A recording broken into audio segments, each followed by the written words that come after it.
اليوم العادة والاعتيادة لسيناريو معتاد. صلح رجله، نظف حذاءه، نظر إلى المرمى، ناظر الملايين، ناظر الملايير، والآن سينظر لكرة ليسدد ويقول ويده على ركبته اليمنى: أنا الصاروخ ستيف، أنا الصاروخ الطوماهوك. لا يحكي عن شيء، أكيد هو الهاتف الأحميري، مغترب من فرنسا، من بلاد الجن والملائكة، من أجل أن يعشق وفاق ستيف ويكتب لها التاريخ.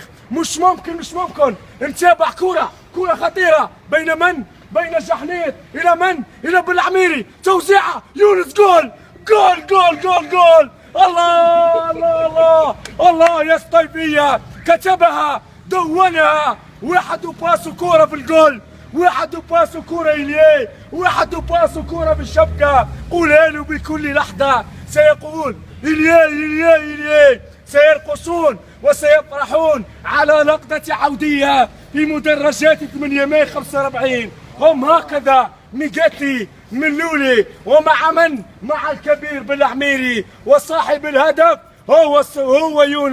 هو يونس يحسن تسجيل أهداف. أكيد سيكتب بالتاريخ، سيدون بالأرشيف عن حكاية وفاق ستيف. كتبوا عنه بكل اللغات.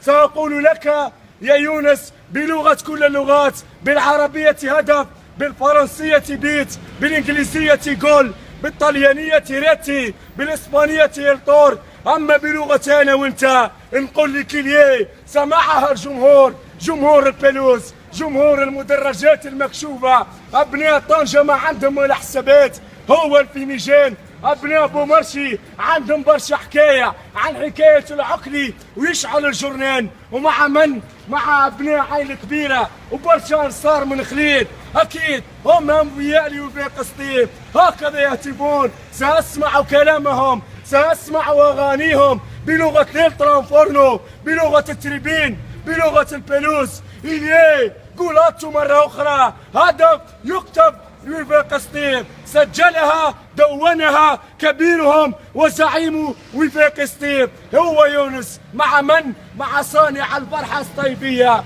هو بالعميري. قلت لك